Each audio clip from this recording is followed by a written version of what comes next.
Hi, everybody, and welcome back to another episode of the Navs Effect Podcast. I'm your host, Naveen Ganglani. I am excited for this episode. It's going to be a little unique. I have a pretty interesting guest. If you guys have been following UAAP podcast over the last few months, it's going to be fun. I'm going to report some of the stuff that I've heard behind the scenes during the off season of the UAAP so far, including maybe some player movement, maybe coaches, maybe transfers. So a lot of interesting stuff.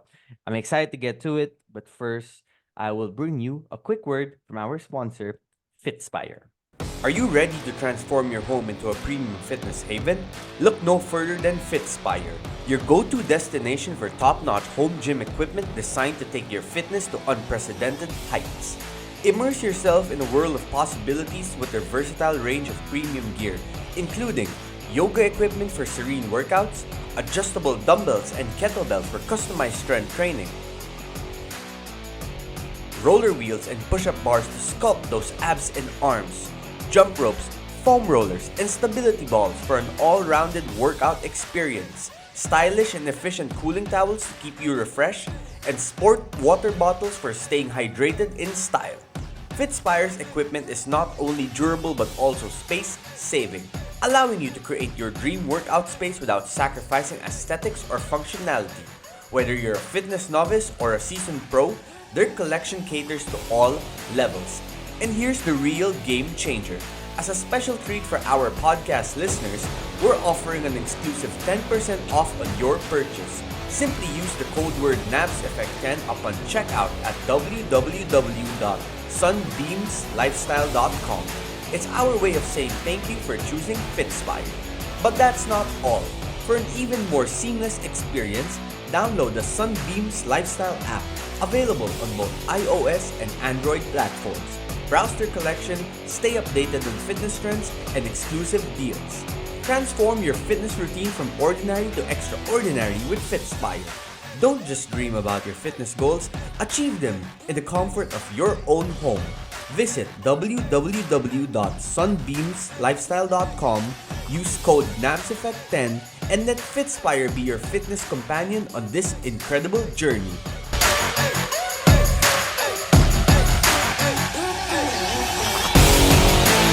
Okay, we're back now on the episode. I am joined by Maui of the Boleros Podcast. If you guys have been looking for UAAP podcasts over the last few months, I am certain that you've come across their episodes on YouTube and Spotify. They are quickly rising as one of the popular podcasts of the UAAP basketball scene.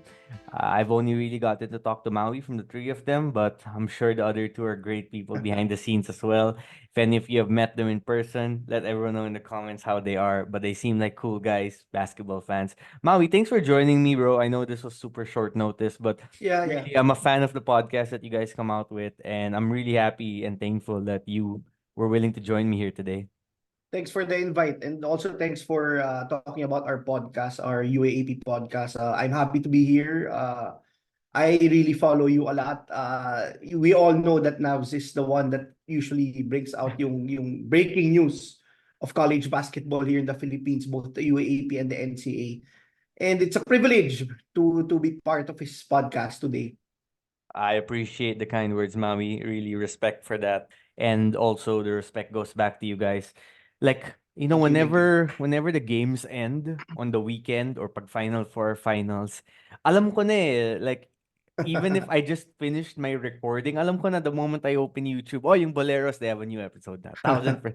Ang bilis niyo, but I think that's part of the reason why you guys have built like a really strong fan base, a following, a communities, because your followers, your listeners know that the moment that the games end, they still want to feel the action, right? They still want to, especially if it's a Sunday night, for example, or a weekend, they still want to feel like they're still there at the games, even if the games have ended. And you guys, the three of you, really provide that to them. So keep up the good work. So Thank you. today I feel there are a few topics worth discussing. Let's start with the news that exploded on Thursday, which was kind of expected given the first explosion of a news about this topic. But Jared Bahay has officially committed to the Ateneo Blue Eagles.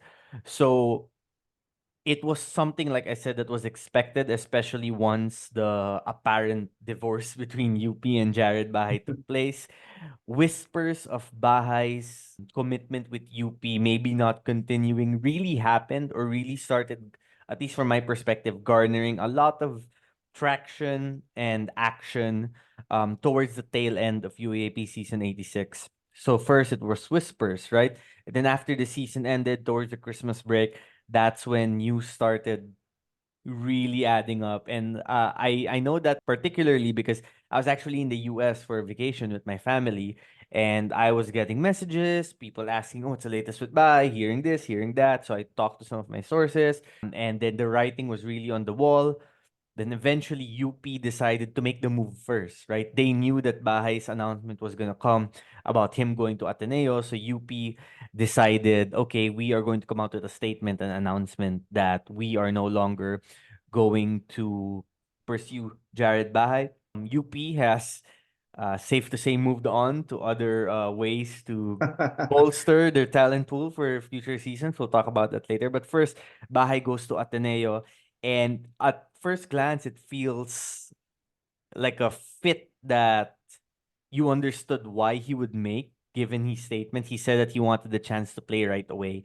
Ateneo lost Jared Brown, their starting guard from UAP season 86. Jared Brown has decided to pursue a pro career, which leaves the point guard depth chart at Gab Gomez as the veteran point guard. He's coming back from an injury hit season 86.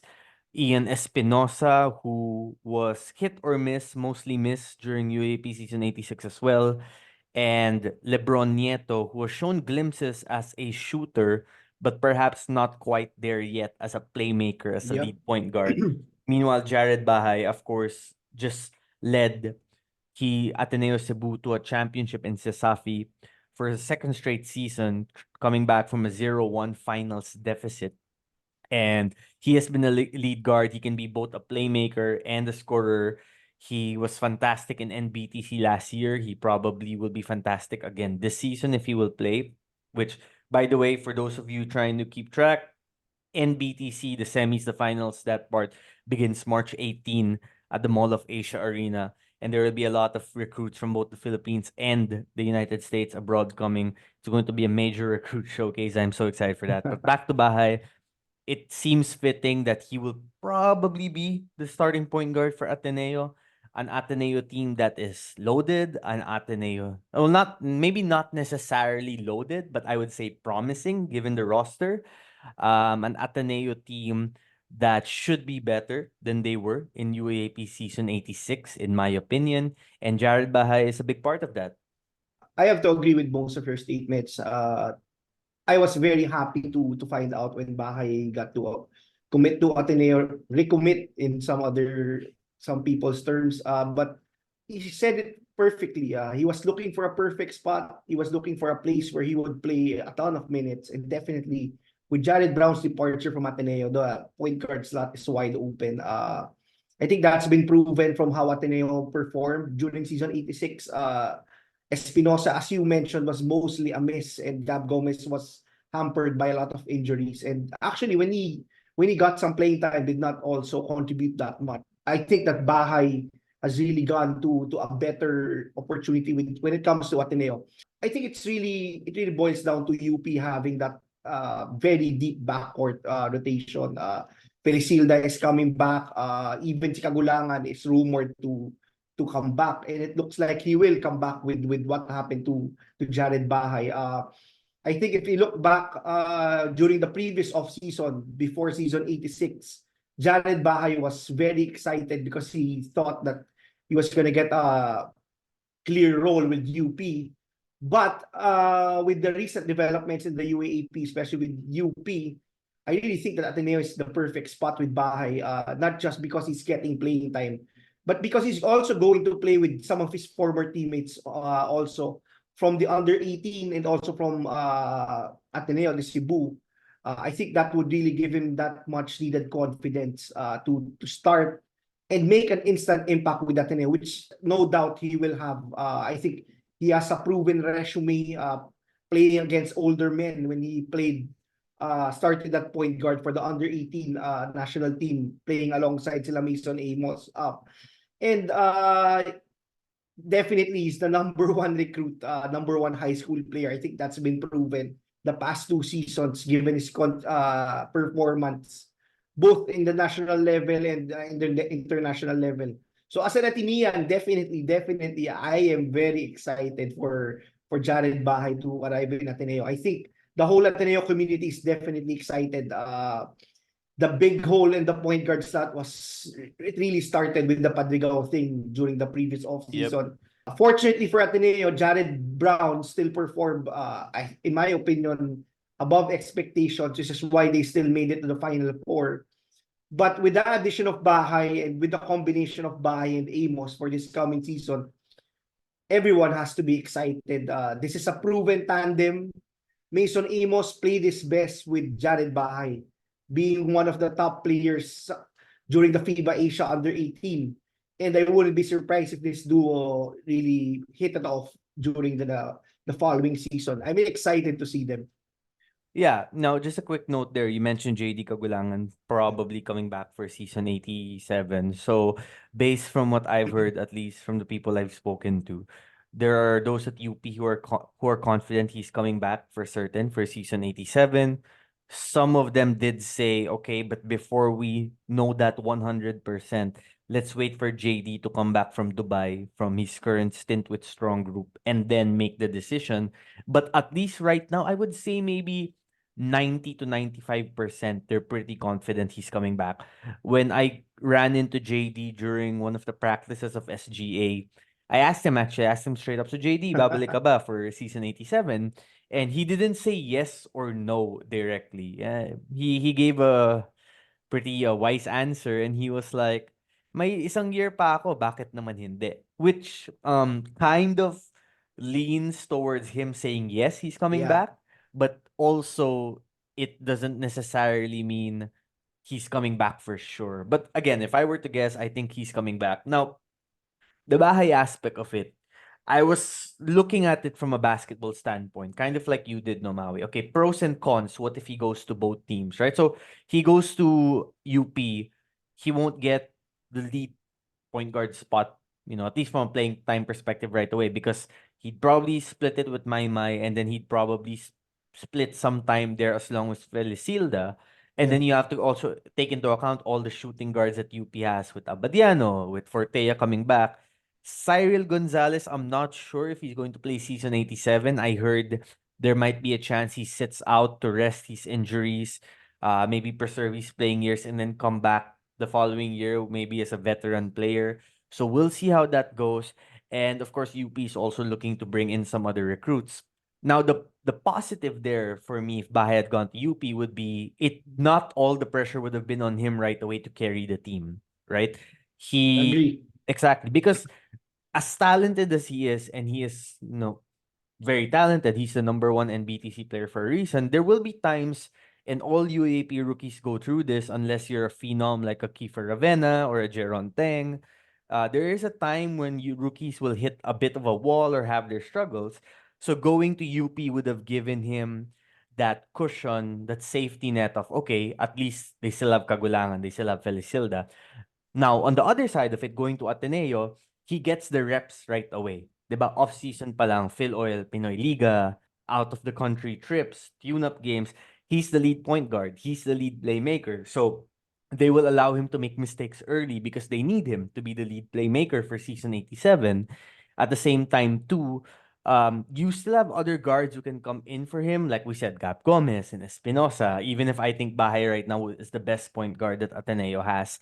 And they're going to live and learn with some of the mistakes and the successes Bahay is going to have, especially early on. The pro for Ateneo and Bahay in this regard is by letting him take control of the reins early on. Maybe by the second round, sanay na siya. Because college basketball Yes. is still different from high school basketball. But maybe by the second round, the final four, when things get really intense and it's winning time, at that point, Bahay will probably be a little more confident running things. Now, just speculating Ateneo's lineup for season 87. You have Jared Bahay, you have Mason Amos, you have Chris Kuhn, Espinosa, Gomez, They have the foreign student athlete coming in from CEU. By the way, underrated storyline. They were going to have God's Love as their FSA moving forward, but God's Love is now in the USA and apparently receiving offers from Division One NCAA schools. So Yeah, that's this would good for him. good for him, great for him. Imagine if he actually kept playing in Ateneo, the sky would have been the limit. That one challenge is again implementing a new FSA. We saw that Obasa got better in season 86 in the later part of the season, but early on there were some growing pains there. So I imagine it's Yeah. going to be somewhat similar for their new FSA. Can't remember his name right now. I should search. Balogun. There you go. Thank you. Balogun. Thank you. And if I had to guess right now, I would say that Sean Kitevis is probably coming back. Then now it becomes a matter of, okay, can the bench stand up? Can the bench step up rather? Can Kyle Gamber give you something this season? Can Mason take that leap, earn more playing time in Coach Tab's system and maybe give you like 13 points, 8 rebounds a game in that regard? Because of maybe the lack of offensive firepower from a depth standpoint right now, that might be what's separating Ateneo. At least, too early predictions. That might be what separates them right now from UP and LaSalle, who not necessarily in that order. I think LaSalle and UP come in as the two favorites for season Favorites. 87. Yeah. Exactly. But if Bahay's offensive talents that he portrayed in high school, the pull-up game, the penetration, the kick-outs, setting up teammates, if that translates to college basketball right away, then perhaps by the end of season 87's elimination round, Ateneo, at least from an offensive standpoint, is ready to contend against powerhouse teams. When it comes to cleaning a home or office, most people just know the basics. Mopping the floor, wiping off dust and dirt is pretty standard. While all that can make a place look clean, it doesn't mean it is clean. Making a place truly clean and virus-free requires a professional help. That's where the cleaning coach comes in. The cleaning coach provides outstanding general cleaning, commercial cleaning, post-construction cleanup, upholstery cleaning, floor, carpet cleaning, aircon cleaning, and disinfection at a very reasonable price. The cleaning coach and his team will do all the scrubbing, dusting, polishing, disinfecting, and sanitizing, so you won't have to. Making your place look clean that you can also smell and feel. You will experience the difference. Now that's stress-free cleaning to a better normal, done professionally by the cleaning coach. Contact the cleaning coach today to learn more.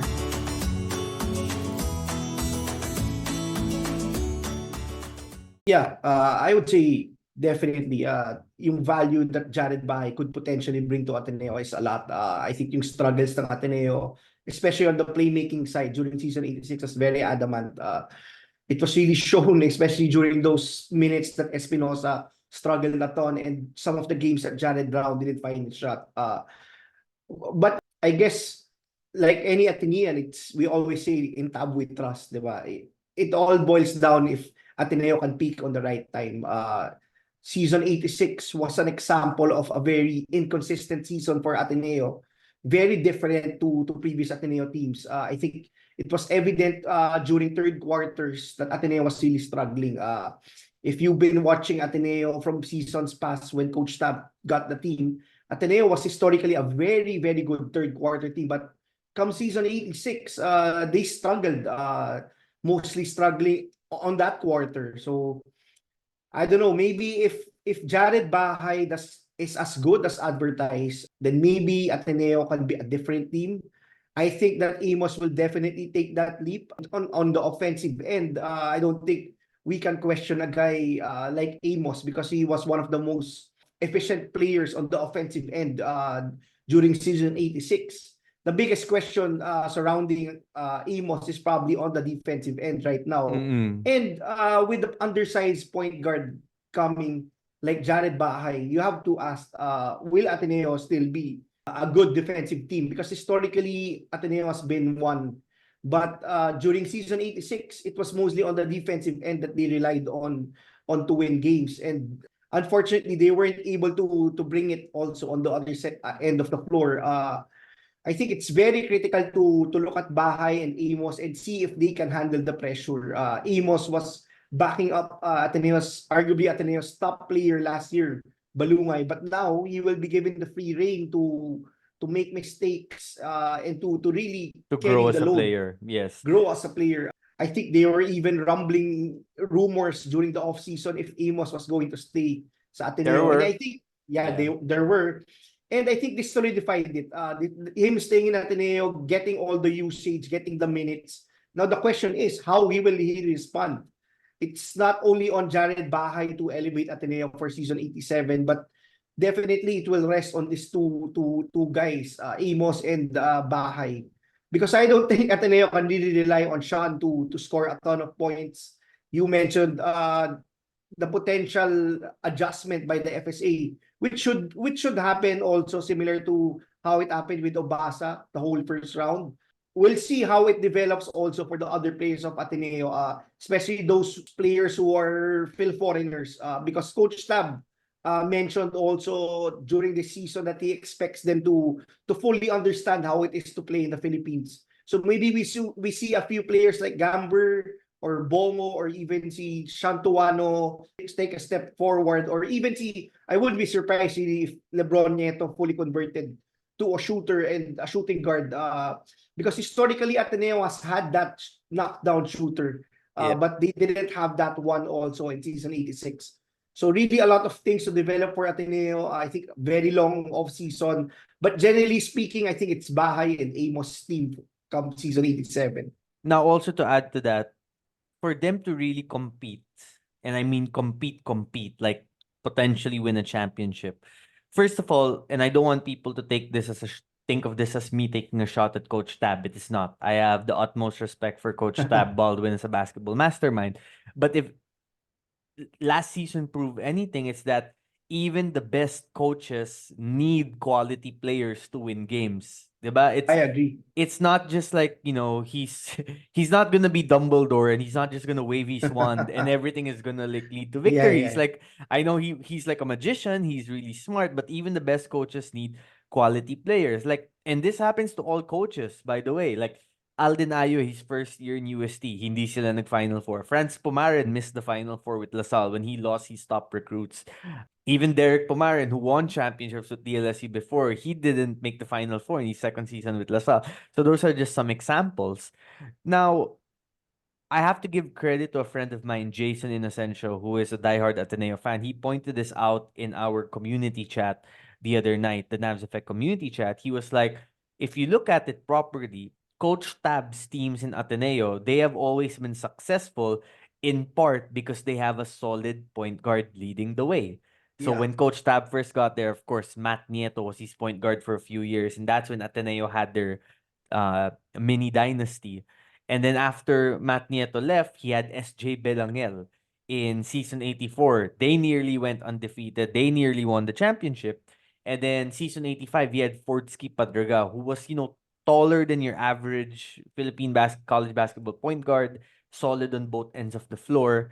And then last season, he didn't really know who his starting point guard was till the tail end of the season. That's when he realized, okay, Jared Brown's my best option. Now, Jared Brown isn't like the other point guards I mentioned because he is a score first type of point guard. Yep. His strength is scoring, and that's not a knock on Jared Brown because sometimes as basketball players, if you take away their strength, if you try to make them someone they're not completely, you take away their abilities, their best abilities. So in Brown's case, Coach Tab had to play a balancing act of, okay, I want him to set up his teammates, but at the same time, I don't want him to sacrifice too much of his scoring, which a lot of great coaches have to deal with when it comes to deciding how to best utilize their players.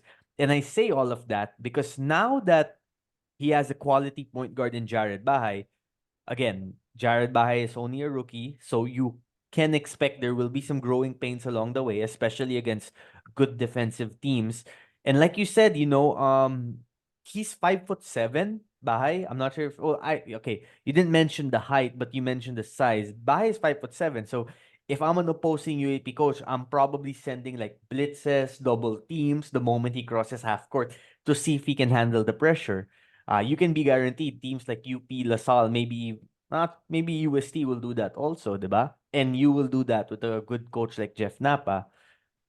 So if Bahay can prove that he can handle all of that, then that gives Tab that point guard again to run his offense, to run his system.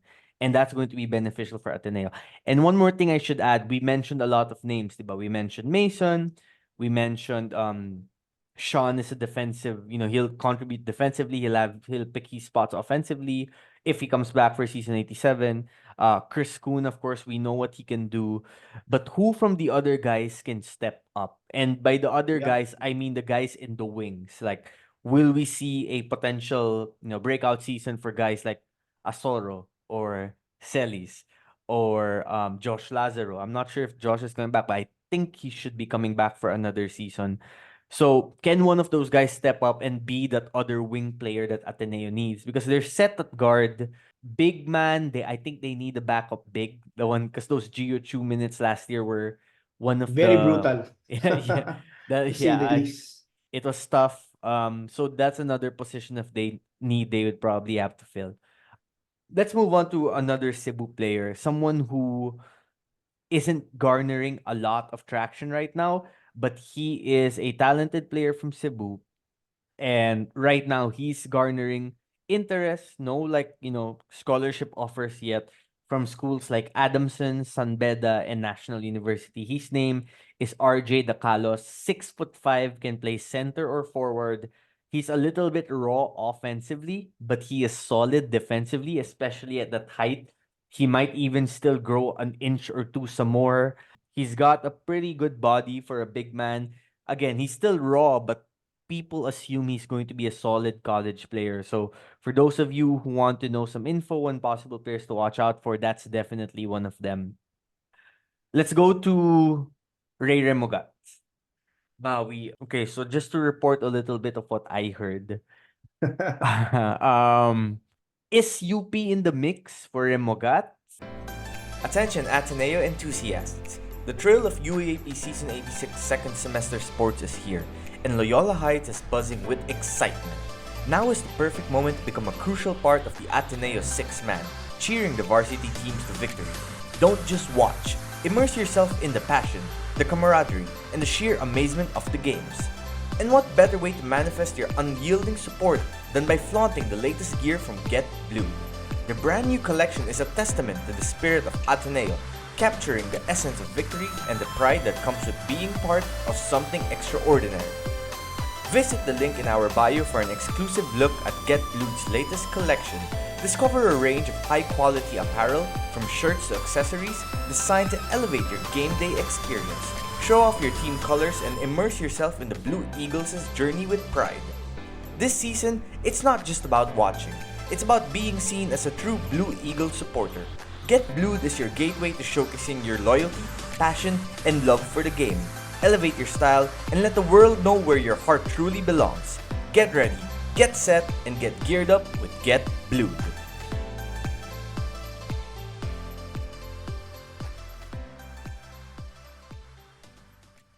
I have not confirmed this, but based from the people I spoke to, if I had to make a smart estimation right now, I would say yes, UP is in the mix for Remogat.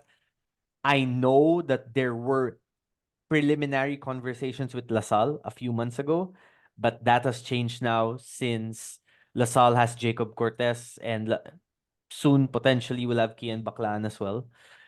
So with Remogat, what else is out there? What I have heard from someone I trust, a source I trust, is there is also an offer from the MPBL.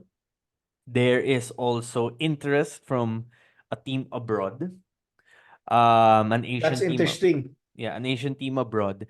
And at least from someone I spoke to from University of the East, they still feel that sa puso ni Remogat, UE is still a place that he can call home.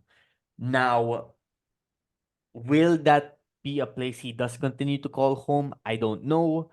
Right now, it's looking like no. And I know a lot of people from UE have messaged me on Facebook and social media trying to get information. Hindi ako nagre-reply sa inyo right now. I'm sorry for that, but that's because I don't want to give an answer because nothing is really final yet, at least from what I'm hearing.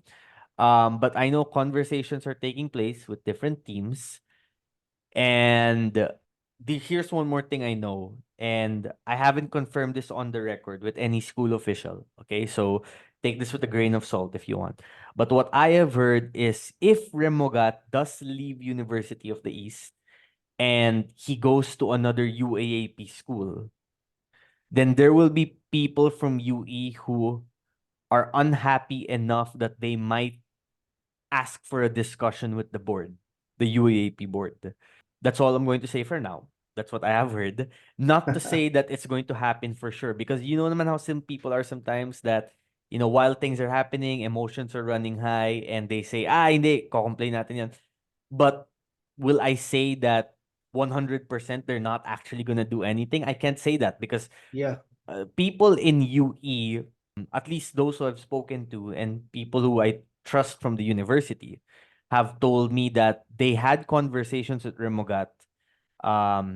In fact, one of the first conversations was literally after Remogat received his Mythical 5 award in game 2 of the UAAP finals. After that game, Getting officials right into it. exactly. After Right that game, after. an official from UE and Remogat kumain sila after to discuss the plans. And based from their conversation then, they felt that Remogat was committed to coming back. And then when they heard that maybe there was potentially LaSalle in the mix, they made efforts to keep Remogat. Now, how you guys want to perceive the term efforts, I'll leave that all up to you. I'm not going to go into specifics for that. But as of right now, they don't know now what he's going to do, at least those I've spoken to. And they're hearing that there are other options in the mix. And I guess right now, just like everyone else, they're in wait and see mode to see what Remogat does.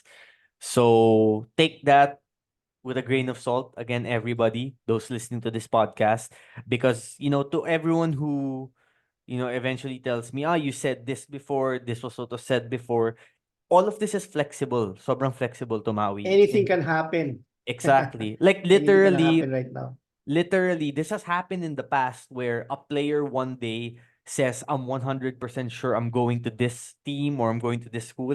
And then literally like 2 hours later, they get a call, someone is interested and they're like, okay, now I have to think. So everything is flexible. Anything can happen. Nothing is final.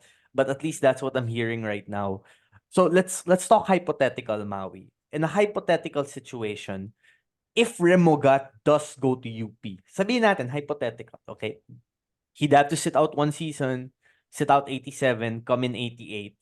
You don't have Kagulangan anymore. You probably still have Felicilda, but then that point guard spot is open. How do you like that fit of Remogat as a fighting maroon?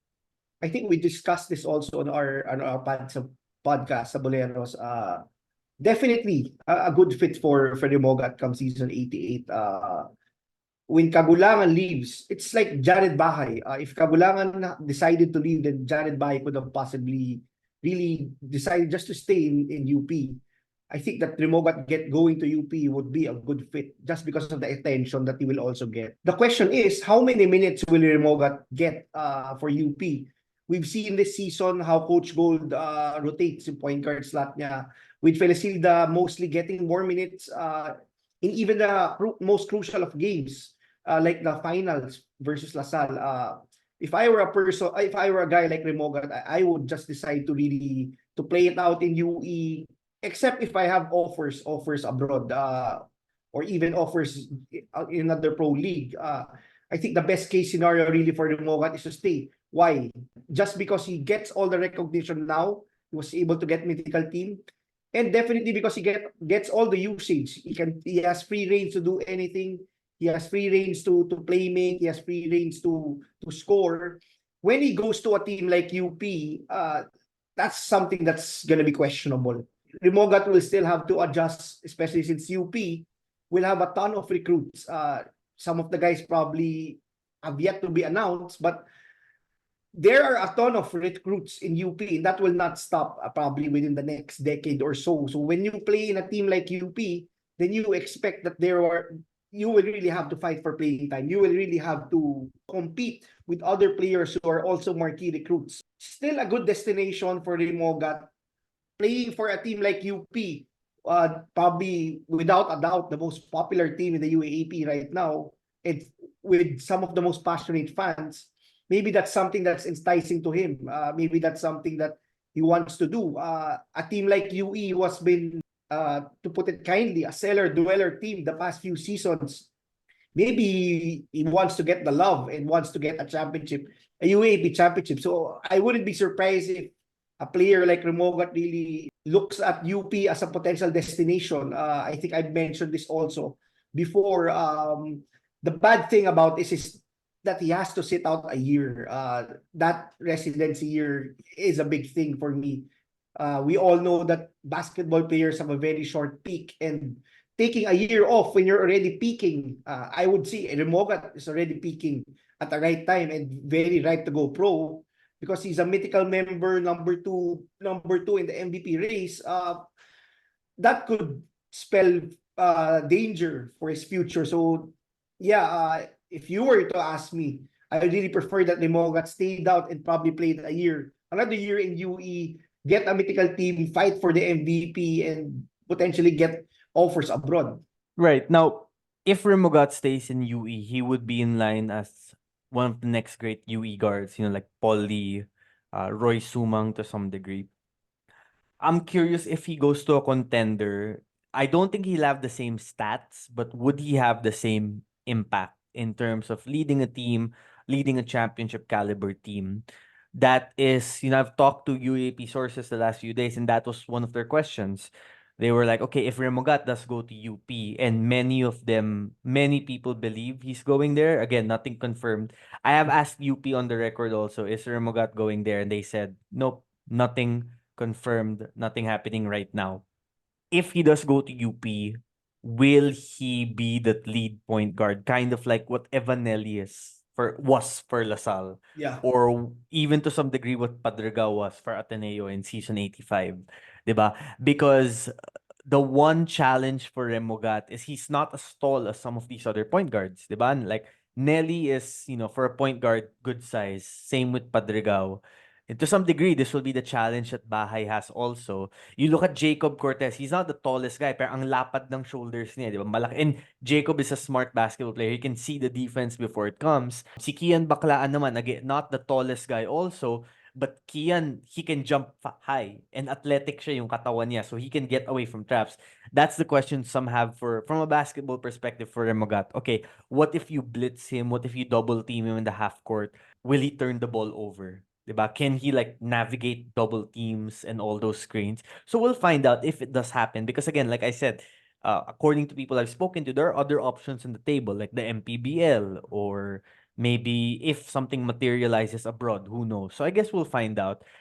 In terms of UP seeking other recruits, now, granted, I'm not sure if many people know this, but there was a recent trip to the United States for some of the UP decision makers like Coach Bo, or Director Bo rather, Coach Gold.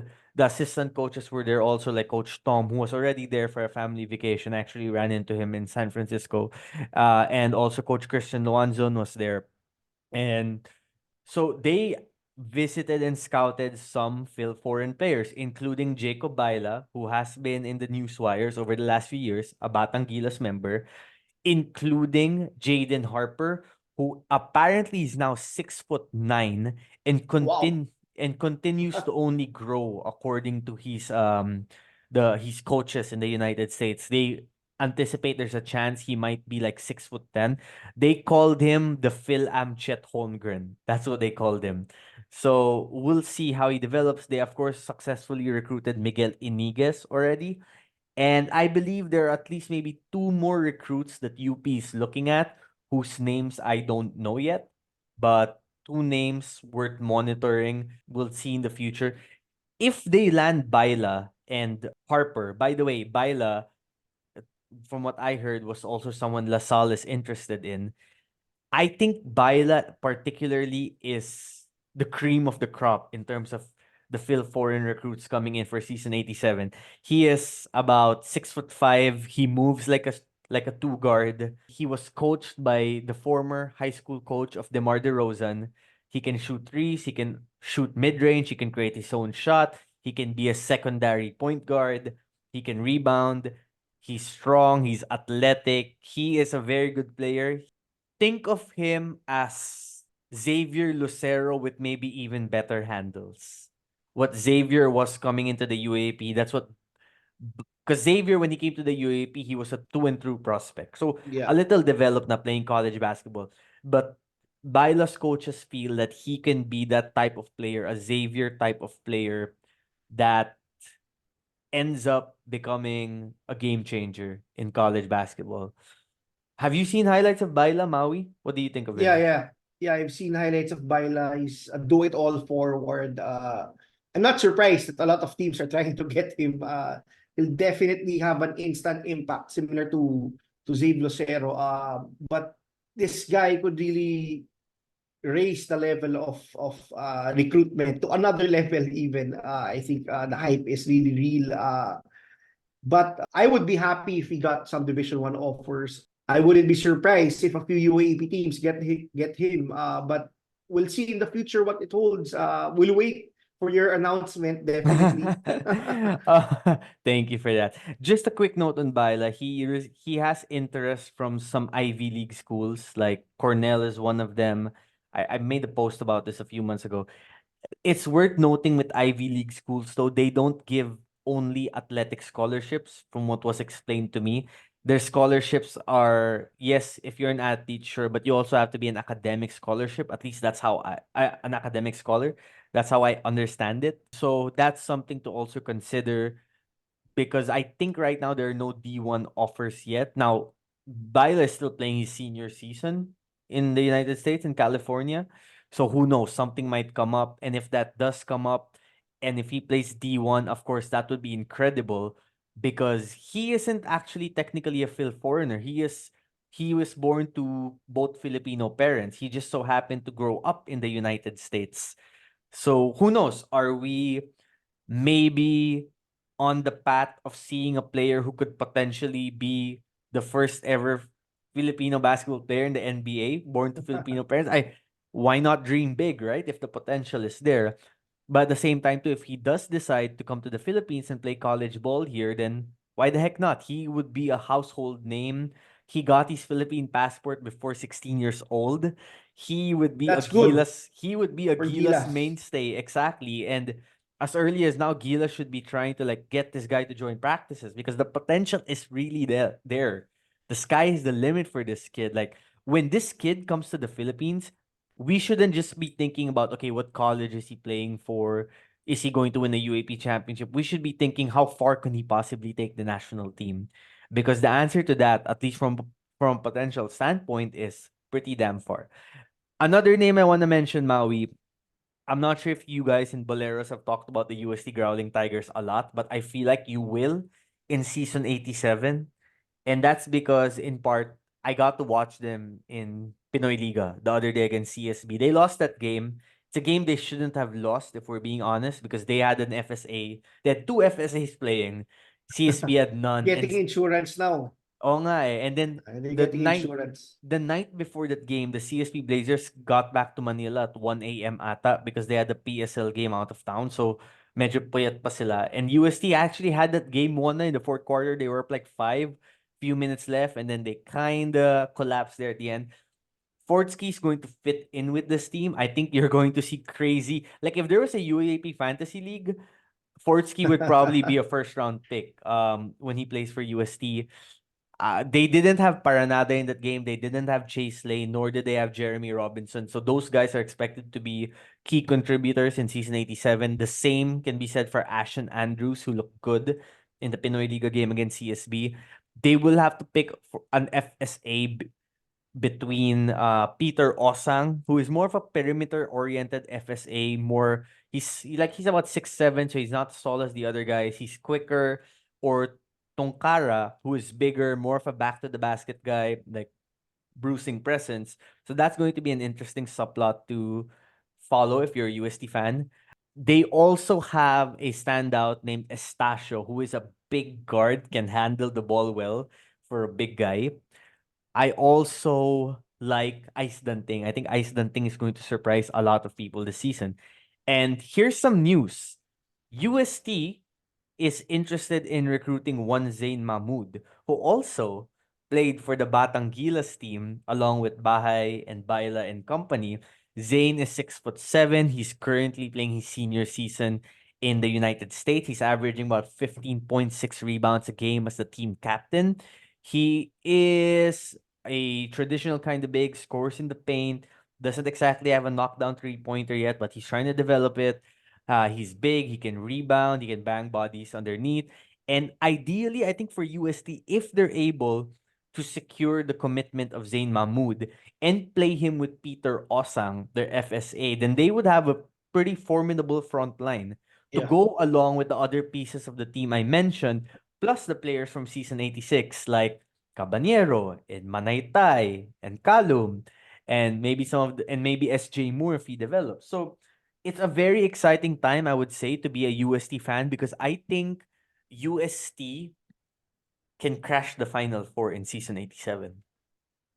Yeah, I think we were all very excited even before season 86 started. We sort of overrated UST because of all the recruiting news.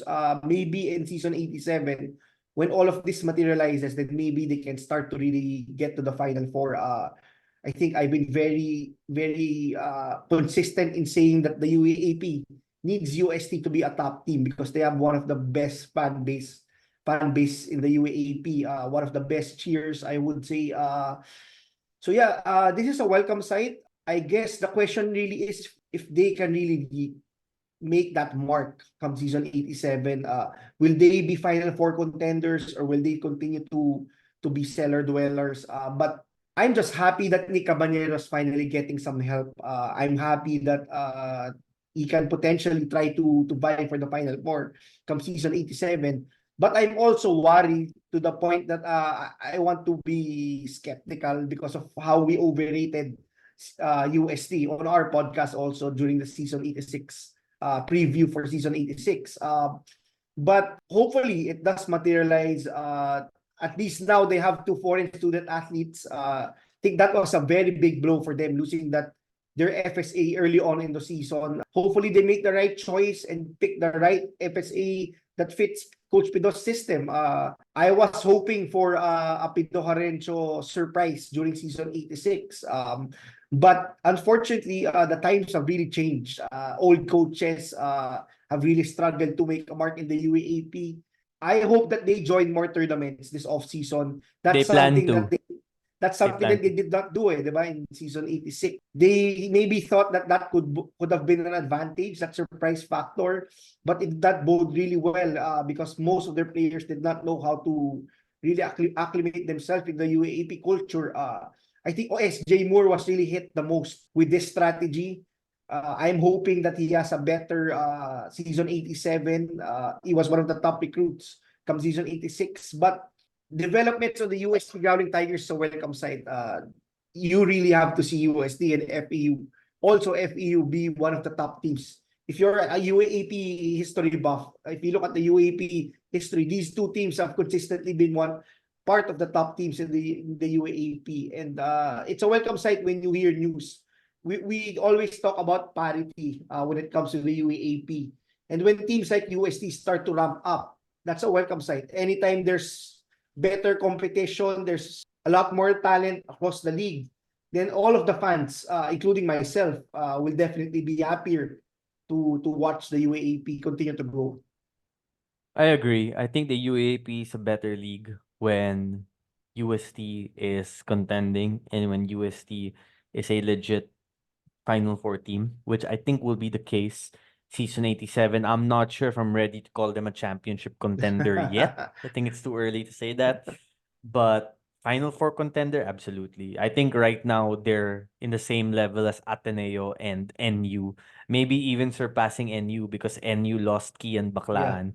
And who knows about NU's foreign student athlete position? I think that's not certain yet as of now as well. With UST, I like the Osang fit for them. I think whether or not they're able to recruit another big like Mahmoud will determine whether they go with Osang or Tongkara. Because if they don't have another reliable big, then you kind of have to lean more towards Tongkara because of his size. And last year, like Maui, it would have probably been a better performance in season 86 for UST had they Adamifaya been healthy, had they had a foreign student athlete, because they were really lacking that interior presence for a lot of games. Now, it's so interesting you say FEU, and I want to be careful with what I say here, so I'm going to choose my words wisely. There might be a chance that FEU is also interested in Zain Mahmood. Might be, huh? Might be. I say might because what I'm hearing at least is there is a possibility or a chance that FEU adds a member to its coaching staff. And that member is Sean Chambers, who many of you might know as the great import of the Alaska Aces back in the day, particularly when they won a Grand Slam in 1996. Now, does that mean Sean becomes the new head coach of FEU? I don't know. What I know is Coach Denok has coached FEU only for one season so far, would be part of the coaching staff to some capacity, or not what I know, what I assume based on what people have told me that if Sean comes in, maybe he's like a consultant or maybe he becomes the coach, but Coach Denok will still be there with the staff. Again, everything is like Very not fluid right now. yeah, exactly. Fluid, nothing confirmed, nothing final. Thank you. So let's see how that develops. But yes, I know FU fans have been waiting for years for, like a jolt, like a spark, something Yeah. to kind of announce that they're back in the championship picture because they haven't won a championship since 2015. And the last time they won a championship before 2015 was 2005. And it's 2024. I don't think they want to wait another 10 years or more to like be a contender at least, right? So let's see. And one more thing I'm hearing now, again, this might be people just estimating, guessing stuff, but what someone told me was if FEU manages to bring in Sean Chambers as head coach, then maybe there's an outside shot that they can get Mr. Uy Su, the owner of Alaska, former owner of the Alaska Aces in the PBA, to possibly come in and help FEU. But again, the person who told me that was just estimating, nothing certain. But theoretically, let's just say theoretically, right? That works out. By the way, Sean Chambers has a lot of connections to possible standouts and players in the United States. So if he does become part of FEU staff, there's a good chance he brings in some of these fil-foreign recruits who could help the team. If that does happen, it might also convince some of the talented local players of FEU to stay. Those who, like, Cyrus Torres has already announced that he's leaving the Tamaraws. So some of the other guys there, like, who maybe are, not certain yet if they want to move on to the next stage of their careers or stay in college, that might help them decide, okay, let's give this a shot. We have this, new presence in the coaching staff coming in. I think that would make the UAAP more exciting because if FEU becomes a legit team as well, then that's exciting for the league. That's exciting for everyone, diba? Yeah, it will be similar to the early 2000s. I don't know now if you started watching during the early 2000s.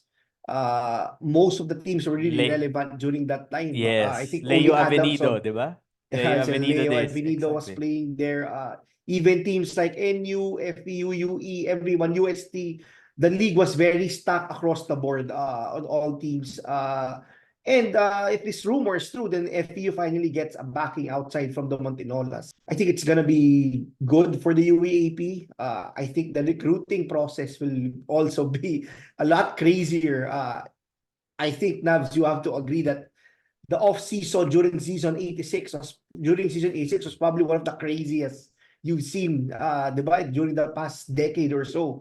And season 87 has just started. The off season for season 87 has just started, and it's starting to really gain some momentum. And I expect this off season to be crazy.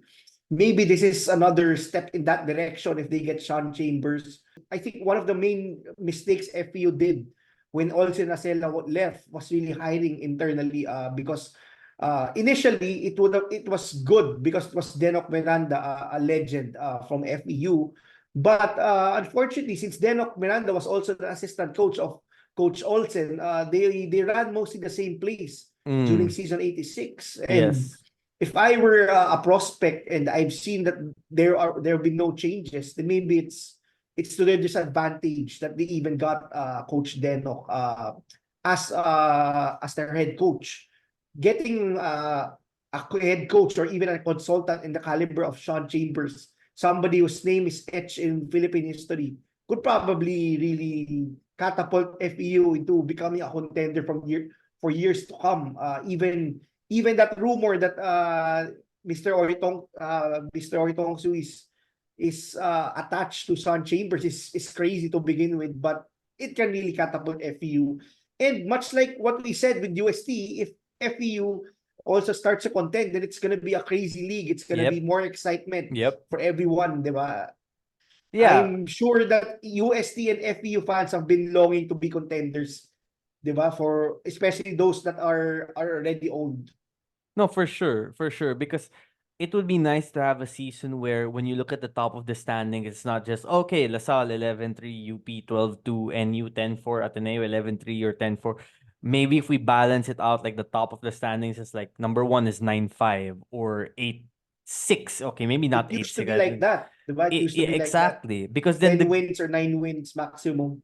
Exactly, because then the games at the end of the elimination round still matter. Like a random game between, like, let's say non-Final Four contenders, that which has been the case the last few seasons towards the end. It's like, sige, maybe we don't need to watch that na because, there's no bearing naman talaga in the standings for placing na lang yan eh. But Yeah. then if there are teams trying to make the Final Four until like the last few days of the elimination round, and that's multiple teams, that's so exciting for the league, and that kind of parity would make the league, as exciting as it already is, even more exciting. Yeah. And personally, I want to see FE make this move again.